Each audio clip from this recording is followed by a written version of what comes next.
જો તમને સિંગ ન ભાવતી હોય તો તમે પણ અત્યારે ઠંડીની સિઝનમાં આવી રીતે સિંગની ચીકી બનાવીને ખાઈ શકો છો, જે જલ્દી બની જાય છે અને બહુ સરસ બને છે. તો હવે આપણે વિડીયોને શરૂ કરીએ. જો તમને વિડીયો પસંદ આવે તો લાઇક અને શેર કરવાનું ન ભૂલતા. તો સૌથી પહેલાં આપણે દાણા લઈ લઈશું, એને સારી રીતે શેકી લઈશું જ્યાં સુધી આવી રીતે ફોતળા ના નીકળે ત્યાં સુધી. પછી આપણે એને ફોતળાની કાઢી લઈશું અને પછી અહીંયા કટોરીના માપથી આપણે સિંગને માપી લઈશું કે મેં અહીંયા 1.5 કટોરી જેટલી સિંગ લીધી છે અને એને આપણે એકદમ ઝીણું પીસી લેવાનું છે. જો તમે જોઈ શકો છો કે આવું થોડું તેલ છૂટું પડી જાય ત્યાં સુધી આપણે એને પીસી લેવાનું છે અને એક વખત ચેક કરી લઈશું. એકદમ તેલ છૂટું પડે ત્યાં સુધીનું આપણે એને પીસી લેવાનું છે.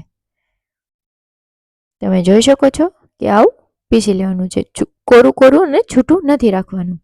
હવે મેં અહીંયા 1.5 કટોરી લીધું હતું તો આપણે 1 કટોરીથી થોડો ઓછો ગોળ લઈશું, પોણી કટોરી જેટલો ગોળ લઈશું અને 1 ચમચી જેટલું ઘી નાખશું અને સારી રીતે મિક્સ કરી લઈશું.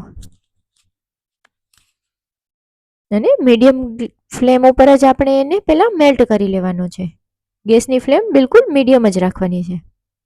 અને આ ચીકી બહુ જ સરસ લાગે છે, એકદમ સિંગ પાક જેવી જ લાગે છે પણ એનાથી થોડી હેલ્ધી આપણે એને ગોળમાં બનાવી છે. એટલે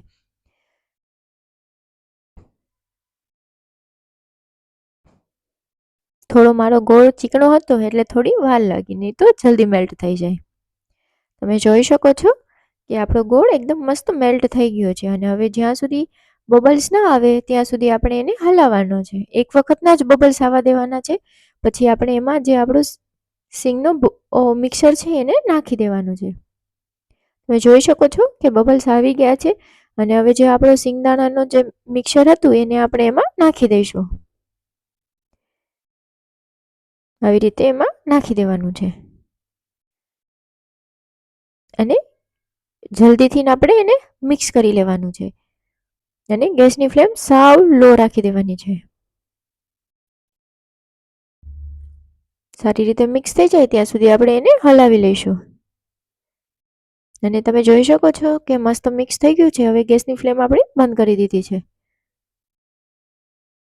અને આપણે થોડું ઘી નાખી અને મિક્સ કરી લઈશું સારી રીતે.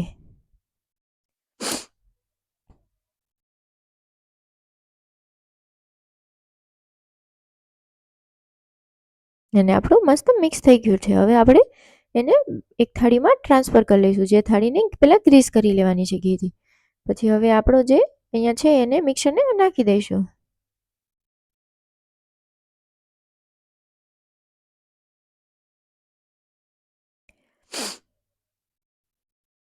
અને સારી રીતે સ્પ્રેડ કરી લઈશું અને થોડી વાર 10 થી 15 મિનિટ સુકાવા દઈશું અને પછી આપણે એના પીસ પાડી લઈશું.